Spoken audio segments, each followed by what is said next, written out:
नमस्कार, knocking-news.com में आपका स्वागत है। मैं हूं गिरिजेश वशिष्ठ। आज मैं सबसे कठिन एनालिसिस करने जा रहा हूं और वो एनालिसिस है कि इस हालत में जब ऑपरेशन सिंदूर हुआ है, पाकिस्तान में आतंकवाद के ठिकाने भारत की सेना ने तबाह कर दिए हैं, उसके बाद क्या होने वाला है, भविष्य क्या होने वाला है और किस करवट ऊंट बैठ सकता है। हम ये अंदाज़ा लगाने की कोशिश करेंगे, ये अनुमान लगाने की कोशिश करेंगे कि जो हमारे जो आर्मी के चीफ ऑफ स्टाफ थे नरवणे साहब, उन्होंने ये कहा है कि पिक्चर अभी बाकी है। उनके इस ट्वीट का क्या मतलब है? क्या भारत और पाकिस्तान के बीच में ये अध्याय समाप्त हो गया है या ये अध्याय अभी शुरू हुआ है और यहाँ से एक दिशा जाती है जो भारत को आने वाले समय में एक बड़े ऑपरेशन की तरफ ले जाएगी या पाकिस्तान को ले जाएगी, ये फुल फ्लेजेड लड़ाई तक जाएगी या मामला यहीं ख़त्म हो जाएगा। इन बहुत सारी चीज़ों को अभी हम समझेंगे। दरअसल पहले ये कि जनरल नरवणे के इस बयान का मतलब क्या है। उनके इस बयान को अगर आप समझें तो वो कोई ऐसे सड़क चलते आदमी का ट्वीट नहीं है कि पिक्चर अभी बाकी है।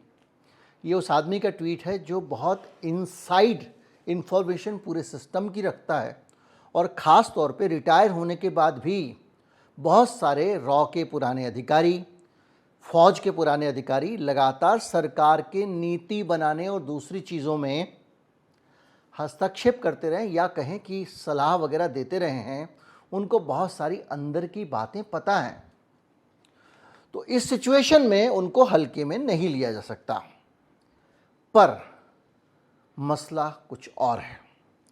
मसला ये है कि पाकिस्तान जो है वो कैसे रिएक्ट करेगा, पहली चीज़, और भारत कैसे रिएक्ट करेगा। पहले भारत को ले लेते हैं कि पिक्चर अभी बाकी है अगर कह रहे हैं तो क्या हमारा देश अभी और भी हमले करेगा और भी स्ट्राइक करेगा?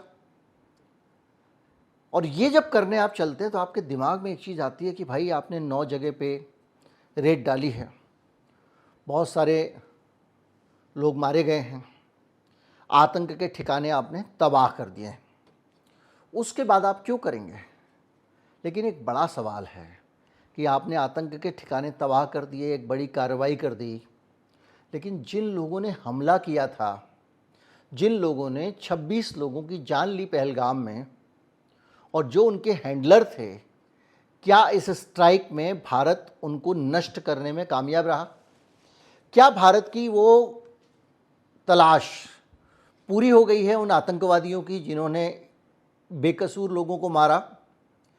क्या इस ऑपरेशन सिंदूर से जिन महिलाओं के सिंदूर जिन आतंकवादियों ने उजाड़े थे, वो आतंकवादी सज़ा भुगत चुके हैं?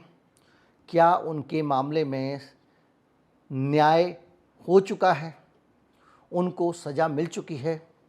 ये एक बड़ा सवाल है। और अगर राम काज कीने बिनु मोए कहाँ विश्राम, तो अगर भारत की आर्मी ने, क्योंकि अब तो ये सब आर्मी ही कर रही है, आपको पता है कि बहुत पहले मोदी जी आर्मी को कह चुके हैं भाई हम खुला हाथ दे रहे हैं, आप ही तय करोगे किस तारीख को करना है, आप ही तय करोगे कैसे करना है, क्या करना है। और वो अपने आप में एक ऐसी चीज़ थी जो नहीं करनी चाहिए थी सरकार को, क्योंकि आर्मी के ऊपर आप जिम्मेदारी बढ़ा देते हैं। अब अगर कुछ नहीं होगा तो लोग आर्मी को कहेंगे कि उसने कम किया, लेकिन ये बात पुरानी हो गई है। तो अब ये एक बड़ी चुनौती है कि जिन लोगों ने किया, तो पहले एक चीज़ ये हो सकती है कि उसके हिसाब से भारत हमला करे। दूसरा ये है कि पाकिस्तान जो है वो चैन से नहीं बैठ रहा है। इतना सब करने के बाद भी पाकिस्तान लगातार भारत को परेशान कर रहा है, उकसा रहा है। अभी हालत यह है कि पूंछ में उसने बहुत ख़तरनाक तरीके से भारत के ऊपर हमला किया है। 15 सिविलियंस को मार दिया है वहाँ पे, और जिसमें 43 लोग घायल हुए हैं। अब आप एक बात बताइए, पाकिस्तान जैसे सेना से बम फेंकने का काम करता रहता है, वो बैडमिंटन की तरह इधर से बॉल उधर गई, उधर से इधर आई, लेकिन बॉर्डर के इलाकों में रहने वाले सिविलियंस, हालांकि भारत सरकार ने वो सावधानी बरती थी, बहुत सारे इलाकों को खाली करा लिया गया था, लेकिन फिर भी इलाकों को खाली नहीं कराया गया था। ये भी बहुत महत्वपूर्ण है। हमेशा जब इस तरह का होता है तो इलाकों को खाली करा लिया जाता है, लेकिन इस बार बहुत सिलेक्टेड जगहों पर ये ऑपरेशन हुआ था। तो जो लोग वहाँ रहते हैं, बेकसूर लोग हैं, अगर तुम में हिम्मत है तो तुम आर्मी से पंगा लो, हमारे फौजी वहाँ खड़े होते हैं, उनके साथ में मुकाबला करो, कम्बैट करो, जो करो। आपने सिविलियन इलाकों पे फायरिंग कर दी और उसमें 15 को मार दिया, 43 घायल हो गए। ये हुआ है सिंदूर और के बाद पूंछ सेक्टर में। एक गुरुद्वारे को भी निशाना बनाया है जिसमें ग्रंथी मारा गया है। अब ये एक बड़ी बात यह है कि आपने सिविलियंस को निशाना बनाया, गुरुद्वारे को निशाना बनाया। एक तरफ तो आप कहते हो करतारपुर कॉरिडोर हम खोल के रखेंगे सिखों के लिए और सिखों से दोस्ताने की बात करते हो, दूसरी तरफ आप सिख गुरुद्वारे को नष्ट कर देते हो। तो जब ये करते हो तो इसमें एक चीज़ बड़ी साफ है। एक तो ये है कि आप उस झेप को मिटाना चाहते। पहले तो इन्होंने बहुत सारे झूठे वीडियो वायरल किए कि भारत के जो है वो विमान, राफेल वगैरह मार गिराए हैं। एक झटके में लगता है भाई पाकिस्तान दावा कर रहा है तो कुछ किया ही होगा, लेकिन अभी तक कुछ आया नहीं। क्योंकि सबसे बड़ी बात यह है कि जब विजुअल आपके जो आप वायरल कर रहे हो, जो वीडियो और तस्वीरें आप वायरल कर रहे हो, जो आप झूठी करने लगो, पुरानी तस्वीर किसी पुरानी विमान दुर्घटना की दिखाने लगो, तो और गंभीर बात हो जाती है। इसका मतलब आपके पास कुछ नहीं है, आप झेप पिटा रहे हो। और झेप मिटाने के सिलसिले में ही आपने ये आम बेकसूर लोगों को मार दिया। जब आप बेकसूर लोगों को मार दोगे, 15 लोगों को मार दोगे, 43 लोगों को घायल कर दोगे, और ये कहने के लिए कि आपने मस्जिद को टारगेट थोड़ी किया। भाई मस्जिद में अगर आप आतंक का स्कूल चलाओगे तो मस्जिद भी चपेट में आएगी। तो उसका जवाब आपने गुरुद्वारे को नष्ट करके लिया। ये अपने आप में एक ऐसी चीज़ है जो उकसाने वाली कार्रवाई है। क्योंकि ये जो इलाके हैं, बॉर्डर के इलाके हैं, यहाँ पर रहने वाले लोग, इसलिए तो आप नहीं छोड़ सकते हो कि पाकिस्तान कुछ भी करके चला जाए। भारतीय सेना अगर उन लोगों का साथ देगी, बीएसएफ उनके साथ खड़ी रहेगी, तभी तो भविष्य में घुसपैठ रोकने में वहाँ के लोगों की भूमिका होगी। तो निश्चित तौर पे आप उनको छोड़ नहीं सकते हैं। तो भारत के सामने दो चुनौतियाँ एक सीधे सीधे हो गई। एक चुनौती ये हो गई कि वो अभी जो है वो आतंकवादी जो असली हैं, उनके हैंडलर्स हैं, जब तक उनको नष्ट नहीं कर लेती वो चैन से बैठना नहीं चाहेगी। अगर चैन से बैठने की कोशिश करेगी तो हमारे जैसे लोग कल सवाल पूछेंगे, भाई कि आप तो कह रहे थे ये, तो आपने तो कुछ किया नहीं। तो ये एक बड़ी चुनौती है। अब बड़ा मसला ये है कि जब बम फेंक रहे हो, मिसाइल चला रहे हो गुरुद्वारों पे, सिविलियन इलाकों पे, तो भारत उस पर रिएक्ट करेगा। ये तो हमने भारत की तरफ से संभावना देखी कि भारत किस तरह से इसको रिएक्ट कर सकता। मतलब हम, चूँकि हमारा असेसमेंट ये है कि आने वाले समय में किस दिशा में चीज़ें जाएंगी, हो सकता है कि भारत और फर्दर कुछ करे। क्योंकि अगर जैसे आज हुआ, अज़हर मसूद जो है वो बाकायदा अपने श्रद्धांजलि सभा हो रही है, जो दफनाया जा रहा है, उसके परिवार के शवों को वहाँ खड़ा हुआ है, और आर्मी और वहाँ की फ़ौज के लोग उसको सैल्यूट दे रहे हैं, शहीद कह रहे हैं। तो ये एक संदेश है कि वहाँ की जो सेना है और वहाँ की जो सरकार है, उसके लिए आतंकवादी उनके सिस्टम का एक सम्मानित हिस्सा है। जैसे हमारे यहाँ पुलिस वाला कहीं मारा जाएगा तो उसको सलामी देते हैं ना, हम गुंडों को थोड़ी सलामी देते हैं, आतंकवादी को थोड़ी सलामी देते हैं। लेकिन वहाँ पर ये हुआ। तो ये जो सिचुएशन है, ये अपने आप में बहुत सारी चीज़ें कहती है, हमको प्रवोक करती है, और हमको लगता है कि नहीं, अभी इसको सबक मिला नहीं है, क्योंकि इसको और सबक सिखाने की ज़रूरत है। दूसरा पहलू, भारत लगातार, हम ये भी मान के चल रहे थे कि जो विदेशी लोग हैं, चीन ने कहा था, अभी चीन ने सैंक्शन लगा दिया इंडिया के कुछ प्रोडक्ट जो चीन को हम इंपोर्ट करते हैं, उस पर 146% तक शायद एंटी डंपिंग ड्यूटी लगा दी है। लेकिन वो उसको जोड़ के इससे नहीं देख रहा है और एंटी डंपिंग ड्यूटी बता रहा है, और उसके साथ उसने ये भी कहा है कि आप शांति रखें, ठंड रखें, वगैरह वगैरह। और चीन को धक्का ये लगा है कि चीन के बहुत सारे एयर डिफेंस सिस्टम और दूसरे सिस्टम उसने पाकिस्तान को दिए हुए थे, लेकिन जो भारत ने रेड किया, वो रेड जो है वो इतना स्टाइलिश था ना। भाई अगर 9 जगह रेड किया है तो 2 जगह कुछ और हथियार, तीसरी जगह कुछ और हथियार, कहीं पे मिसाइल तो कहीं पे ड्रोन, और ये सारे के सारे प्रोजेक्टाइल थे जो भारत से छोड़े गए थे।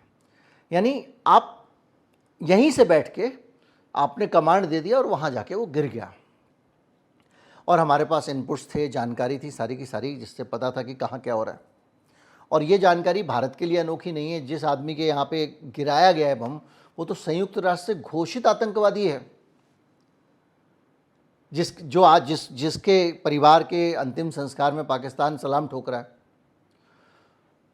तो ये जो पूरा का पूरी तस्वीर आप देख रहे हैं, इस तस्वीर में पाकिस्तान की तरफ से भी हम बहुत सारी रिएक्शन की अपेक्षा कर सकते हैं, लेकिन वो कितना रिएक्ट करेगा ये समझने की ज़रूरत है। जैसे कि उसकी अपनी दुविधाएं हैं। चीन ने उसका उस तरह से साथ नहीं दिया जैसे उसको उम्मीद रही होगी, न टर्की ने दिया, न अजरबैजान ने दिया। 3 लोगों के बारे में हो रहा था जिन्होंने खुला समर्थन दिया था, लेकिन वो तीनों लोग जो है कुछ बोल नहीं रहे हैं, अभी तक नहीं बोले हैं। टर्की ने थोड़ा बहुत बयान दिया, लेकिन जिसको कहते हैं खुला समर्थन वो नहीं मिला है। तो वो एक तो उस समर्थन की बाट जो रहा होगा कि भाई यहाँ से मिल जाए। दूसरा इसकी समस्या ये है कि अगर वो भारत के ऊपर अटैक करता है या भारत से बड़ा पंगा लेता है, छोटा मोटा तो करेगा, बॉर्डर के इलाके में बेचारे लोग किसान काम कर रहे हैं, रहने के गाँव वाले, उनके ऊपर डाल दिया, ये अच्छी बात थोड़ी है। लेकिन बड़ा करने में उसको दिक्कत होगी। कैसे? देखिए, भारत के ऊपर अगर वो छोटे मोटे मिसाइल अगर सोचें कि वो हमारे हवाई ठिकानों पे या कहीं पे उधर फेंक देगा, तो ये काम आसान नहीं होगा। क्यों? क्योंकि जैसे इजराइल के पास आयरन डोम है, ऐसे हमारे S-400 है। अब S-400 क्या है? S-400 जो है वो रूस का एयर डिफेंस सिस्टम है। ये काम कैसे करता है? तो ऐसे S-400 से कुछ बस एक संख्या आती है, लेकिन जो लोग नहीं जानते उनको बता दूं, ये ट्रक होता है बड़ा सा। हाँ जी, ट्रक ही होता है। जैसे कि 18 पहिए का ट्रक हो, ऐसा बड़ा ट्रक। जो हमारे यहाँ आता है ना, बोरिंग करने के लिए ट्रक आता है, उसके अंदर से एक बड़ा लंबा सा ऊपर डंडा सा खड़ा हो जाता है। तो ये ट्रक क्या है, अलग अलग जगहों पे रणनीति के हिसाब से रख दिया जाता है। इस ट्रक के ऊपर लगे होते हैं राडार, जो लगातार आसमान में निगरानी करते हैं। कहीं कोई दूर से हवाई जहाज़ दिख गया, कहीं कोई दूर से अगर उसको मिसाइल दिख गई, तो ठक से ये ट्रक जो है एक मिसाइल चलाएगा, यथा अनुरूप जैसा वो चीज़ होगी, प्रोजेक्टाइल होगा, जो भी दिखेगा। इसको प्रोजेक्टाइल का मतलब होता है ऐसे करके यहाँ से जिस चीज़ को हम भेज दें, एक तरफ से प्रक्षेपास्त्र समझ लीजिए आप, यहाँ से ही भेज दें, मतलब जाने की जरूरत है, वो प्रोजेक्टाइल होता है। दिखेगा उसको ट्रक से, तो ट्रक से एक मिसाइल निकलेगी, उसको गिरा देगी। अब वो एक ट्रक नहीं होता, ऐसे बहुत सारे ट्रक स्ट्रेटजिकली रखे जाते हैं। तो अगर पाकिस्तान कहीं से भी कुछ करेगा, तो हमारे पास S-400 है, रूस का है, ये आयरन डोम टाइप का ही मामला है, ये उससे नई टेक्नोलॉजी है, क्योंकि आयरन डोम तो बहुत पुरानी टेक्नोलॉजी पे चलता है। तो झट से गिरा लेगा। तो छोटी मोटी मिसाइल छोड़ के पाकिस्तान कुछ कर नहीं पाएगा, क्योंकि उसके लिए हमारे पास ऑटोमेटिक सिस्टम है, मतलब हमको कुछ करना ही नहीं पड़ेगा, वो अपने आप ही मशीन से निकलेगा और गिरा देगा। अब उसके पास में रास्ता बचा बड़े वाले खेल का। बड़ा खेल क्या करेगा? छोटा खेल या तो ये गरीबों को मार लो, बॉर्डर पे जो हमेशा करता रहता है, बॉर्डर पे गोलीबारी, तो हम भी यहाँ से करेंगे, उनके भी कुछ चपेट में आ जाएंगे। लेकिन भारत की इस बात के लिए तारीफ़ करनी पड़ेगी, हम लोग सिविलियंस को निशाना नहीं बनाते हैं। पाकिस्तान यही आरोप लगा के अपने नंबर बढ़ाने के चक्कर में है कि इन्होंने साहब सिविलियंस को निशाना बनाया। तो अब बात आती है कि पाकिस्तान बड़ा वॉर छेड़ देगा, वो हर न्यूक्लियर बोलता रहता है। तो उसमें देखिए कुछ समस्याएं हैं पाकिस्तान को, और वो समस्याएं ऐसी हैं कि वो करे तो क्या करे। सबसे पहले चीन जो है, जो भले ही उसकी हिमायत में खड़ा है, वो कभी नहीं चाहेगा कि पाकिस्तान भारत के साथ इंगेज हो। कैसे? पाकिस्तान ऐसे समझिए एक डब्बा है, और वो उसके एक तरफ भारत है, ठीक है। भारत पाकिस्तान, डब्बे के नीचे वाली साइड से भी भारत है, और उसके नीचे समंदर है, और दाहिनी तरफ भारत है, ठीक है। तो आप नक्शा में लगा देता हूँ, आप समझ जाएंगे, नक्शा समझ ही लीजिए, ठीक है। तो भले ही पाकिस्तान अगर इधर हमारे को हमला करता है, तो वहाँ पाकिस्तान को अपनी सेना, जहाँ पे मर रहे हैं सैनिक, लड़ नहीं पा रहे हैं, मुकाबला नहीं कर पा रहे हैं, उसकी सेना एक के बाद एक मर रही है। बलूचिस्तान में किस तरह से उसकी तबाही है। अभी ये जो हमारी सर्जिकल स्ट्राइक कहें या कहें, ऑपरेशन सिंदूर हुआ है, तब भी पाकिस्तान के उस हिस्से में, बलूचिस्तान में 10 सैनिकों को मार दिया गया और 5 सैनिक उनके घायल हो गए। किसने मारा? मारने वाला यही है। कौन? जो वहाँ के लोग हैं बलूचिस्तान के, जो अपनी आज़ादी के लिए तड़प रहे हैं। अब अगर ये हमसे युद्ध करता है तो बलूचिस्तान वाला हिस्सा छोड़ के उसको भारत की सीमा पे आना पड़ेगा। भाई सारी सेना इधर लगानी पड़ेगी, या तो उधर लड़ ले या इधर लड़ ले। अब बलूचिस्तान का हिस्सा छोड़ के आता है तो एक बलूचिस्तान और उसके ऊपर है खैबर पख्तूनख्वा। ये दोनों पाकिस्तान के हाथ से निकलते हैं। ये बड़ी समस्या है कि वो दोनों फ्रंट संभालने लायक उसकी हैसियत नहीं। वहाँ के जनरल जो है ना, वो एकदम रॉयल हैं और एकदम राज करने के मोड में है, ऐश करने पे उनका यकीन है। वो वैसे भी सरदर्द मोल लेना नहीं चाहते। वॉर का मतलब है बड़ा सरदर्द, बड़ी परेशानी, बहुत सारी दिक्कतें, चैन से ज़िंदगी चल रही है। और फिर दोनों फ्रंट। और चलिए 1 मिनट के लिए ये मान लें कि ईरान की सीमा से लगते हुए दोनों इलाके पाकिस्तान के हाथ से निकल गए और एक बीच में मजबूत अलग देश बन गए दो, तो पाकिस्तान उसको इसलिए बर्दाश्त नहीं कर सकता क्योंकि चीन कभी नहीं चाहेगा वो अलग देश बने। क्यों? क्योंकि मैंने आपको बताया था कि अलग वो देश बनते हैं तो चीन का हमेशा के लिए सरदर्द बढ़ जाएगा। और सरदर्द ऐसे बढ़ेगा कि आज ईरान की सीमा से पाकिस्तान की सीमा जो लगती है वो नहीं लगेगी और बीच में ये दोनों आ जाएंगे, पहली चीज़। दूसरा, जो उसकी एक डील हुई है जिसमें वो ग्वादर पोर्ट से एक रेल लाइन बना रहा है, जो रेल लाइन चीन की रेल लाइन बनेगी, पाकिस्तान के अंदर बनेगी और वो इसी बलूचिस्तान, खैबर पख्तूनख्वा से होते हुए ऊपर गिलगिट बाल्टिस्तान से होते हुए और पीओके से होते हुए चीन में जा रही है। और मैंने आपको बताया था कि वो एक कितना लंबा चक्कर चीन का इससे बचता है। मैं एक बार दोबारा वो वीडियो का हिस्सा लगा दे रहा हूँ, अगर आपको ने देख लिया हो तो आप उसको फॉरवर्ड करके आगे निकाल सकते हैं। तो चीन के लिए ये एक सरदर्द हो जाएगा अगर ये दोनों इलाके पाकिस्तान से बाहर निकले। ये बड़ी समस्या है और उसको वहाँ दूसरी तरफ से कोई सपोर्ट करने वाला भी नहीं, ना तो ईरान से कोई उसको उस तरह का सपोर्ट मिलना है और दूसरा अफ़गानिस्तान से भी वो भूल जाए क्योंकि उधर फिर अफ़गानिस्तान बढ़ता है। एक साथ ये 2-3 समस्या ऐसी होने वाली है जिसके कारण वो भारत के साथ युद्ध में जाने की हालत में नहीं होगा। इसको छोड़ भी दें तो जो उनके आंतरिक हालात हैं, जो उनकी अंदरूनी परिस्थितियां हैं, जो उनके अंदर के आर्थिक हालात हैं, वो भी इसकी इजाज़त नहीं देते। और तीसरी सबसे बड़ी चीज़, तुम कर्जा लेके खा रहे हो, भूखों मर रहे हो, IMF आपको 1-1 रुपया पहले आपसे 4 शर्तें बनवाता है तब देता है, और आप युद्ध में जाओगे तो IMF और वर्ल्ड बैंक आपको छोड़ देंगे। वो कहेंगे तुम भूखे मर रहे हो, तुमने और हमसे भी कर्जा मांग लिया कि हम ये रिफॉर्म करेंगे, देश की नीतियाँ बदलेंगे, फलां चीज़ प्राइवेटाइज करेंगे, इसके दाम खोलेंगे, जैसी वो अमेरिकी शर्तें रखते हैं कैपिटलिस्ट वाली, और वो छोड़ के आप युद्ध लड़ लोगे तो अगले ही पल से पैसे मिलने बंद हो जाएंगे। तो जो उनकी जो ऑक्सीजन है इस वक्त वो IMF के कर्जे, अपनी अर्थव्यवस्था तो कुछ है ही नहीं, तो वो भी रिस्क वो नहीं ले सकते। तो ऐसे में जो मैंने कहा था कि हम ये असेस करने की कोशिश करेंगे आगे क्या होने वाला है, तो वो ये है कि किसी भी तरह से अब जो हमारा आने वाला समय है उसमें पाकिस्तान जोखिम लेने की हालत में नहीं है। इसके अलावा भी अगर मान लीजिए इतना बड़ा भारत है, अगर वो हम पे कहीं मिसाइल हमले वगैरह करेगा, कितनी दूर तक कर लेगा, कहाँ कहाँ कर लेगा। हमारा S-400 जो है वो इतना पावरफुल है कि उसमें ऐसी मिसाइलें लग सकती हैं जो 400 किलोमीटर तक पीछा करके उनके विमान गिरा सकती है। 400 किलोमीटर कम नहीं होता। तो इसलिए ये पाकिस्तान के लिए एक बड़ा महंगा सौदा होने वाला है। अब आप कहेंगे कुछ तो दिमाग लगाया होगा, एकदम गधे हैं वो, उनके पास दिमाग नाम की चीज़ नहीं है। अगर ज़रा भी दिमाग होता तो मोदी जी ने 12-14 दिन तैयारी में खर्च कर दिए, इस बीच में वो अपनी सुरक्षा का कुछ तो इंतज़ाम कर लेते। अगर उनके पास में थोड़ा भी खुफिया तंत्र होता तो कुछ तो उनको अंदाज़ा लगा होता।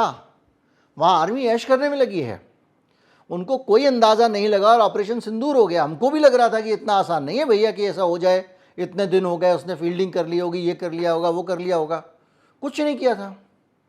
अगर जरा भी वो दिमाग होता उनके अंदर और वो दिमाग इस्तेमाल कर रहे होते, भाई ऑपरेशन सिंदूर जब हुआ है उससे पहले जब हमने ये मॉक एक्सरसाइज जो हम कर रहे हैं, सिक्योरिटी ड्रिल कर रहे हैं जो हमने की है, इसके ऐलान के साथ वो इसी में बह गए, ये समझे ही नहीं कि ये ड्रिल क्यों की जा रही है। और दूसरी बात ये और कि ये जो ड्रिल हुई है ये इम्पॉर्टेंट हमारे आपके लिए डिस्कस करने के लिए, ये ड्रिल बहुत ज़रूरी है। इस स्ट्राइक के होने से पहले तक ये एक तमाशा लग रहा था, एक पॉलिटिकल तमाशा कि एक माहौल बनाओ, वोट बनाओ, करना वरना कुछ नहीं है। लेकिन अब ये ड्रिल इसलिए ज़रूरी है कि जब ऐसा होता है तो पाकिस्तान जैसे देश भारत के खिलाफ कुछ नहीं कर सकते, तो खुफिया कार्रवाई करना, फेक न्यूज़ चलाना, हैकिंग करना, कहीं सिस्टम हैक कर लेना, कहीं पे धमाके कर देना, क्योंकि इनके जितने मॉड्यूल होंगे, जितने जासूसी के मॉड्यूल होंगे, जितना यहाँ पे आतंकवादी सक्रिय होंगे, उन सबको कहा जाएगा ना कि बदला लो, अब तो वॉर है। तो वो हमारे अंदर से जिस तरह के अटैक वगैरह करेंगे, उसके लिए आपका और हमारा तैयार और अलर्ट होना बहुत ज़रूरी है। आपके आसपास कोई अजनबी आदमी रहने आया है जिसकी गतिविधियां संदिग्ध लगती हैं, पुलिस को बताइए। अब ऊपर से पता चला विमान उड़ के जा रहा है, भाई वीडियो बना के मत डालो, क्योंकि इससे हो सकता है कि पाकिस्तान को पता चल जाए, वो रोज़ ही करते रहते हैं। अब आप स्टेशन पे जा रहे हो, पीछे से सेना की मिसाइल निकल रही है, देखो भाई क्या हाई लेवल की मिसाइल लेके जा रही है, जय हिंद की सेना। अरे भाई तुम जय हिंद की सेना कर रहे हो, वो उनको पता लग सकता है। तो इस तरह की कोई भी गलती नहीं करनी है, ये एक्स्ट्रा अलर्ट रहने की ज़रूरत है। अगर कुछ हो, सायरन बजे तो क्या करना है, लेकिन लाइट वाइट बंद कर दो, कुछ कर दो, जो वो बता रहे हैं, क्योंकि हर बार ज़रूरी नहीं है कोई प्रोजेक्टाइल ही वो दागे। हालांकि आज ऐसी टेक्नोलॉजी है कि रोशनी हो अंधेरा हो उससे कोई फ़र्क नहीं पड़ता, जिसको जहाँ टारगेट करना कर लेगा। रात को भारत ने जो है वो आधे घंटे के अंदर पूरा कांड कर दिया ना, अंधेरा रोशनी सब देखा क्या, यहीं से बैठ के कमांड दे दी, उड़ के गया, जहाँ गिरना था गिरा। वो पुराने ज़माने चले गए, लेकिन फिर भी कम से कम लोग वॉर मोड में ही रहें कि भाई ऐसा हो रहा है तो सावधान रहें। तो इसलिए ये आज के बाद, ये कल के ऑपरेशन सिंदूर के बाद फिर ये आज की एक्सरसाइज भी जो है वो एक हद तक काम की चीज़ लगती है। तो जो सिचुएशन है वो यही है जो हम अनुमान लगा पाए, क्योंकि कब क्या हो जाए कोई नहीं जानता। इतने सारे ब्रेन काम कर रहे हैं, उन ब्रेन्स के बीच में हम लोग, जो एक जर्नलिस्ट का काम होता है, सिचुएशन को असेस करे, उसके आधार पर भविष्य की स्थितियां बयान करें। बहुत सारी चीज़ें जब इस तरह की आपात स्थितियां होती हैं तो आपको ये ध्यान रखते हुए कहनी होती हैं कि आज देश को हर हालत में हमारी ज़रूरत है और युद्ध के समय सबको सरकार के साथ होना चाहिए। तो वो चीज़ें शायद शामिल ना हो, लेकिन फिर भी एक मोटा मोटा जो हो रहा है और जिस दिशा में हो रहा है उससे लगता नहीं है कि अभी कोई बड़ी चीज़ पाकिस्तान करेगा, लेकिन छोटी चीज़ पाकिस्तान ज़रूर करेगा। इज्जत बचानी है, झेप मिटानी है, इसीलिए उसने गुरुद्वारे को तोड़ दिया। और उसी तरह से भारत भी जो है अभी चैन से बैठेगा ऐसा कम लगता है। उम्मीद करता हूँ वीडियो आपको अच्छा लगा होगा। अच्छा लगा हो तो ज़्यादा से ज़्यादा लोगों तक पहुँचाएं, चैनल को सब्सक्राइब कर लें। नमस्कार, जय हिंद।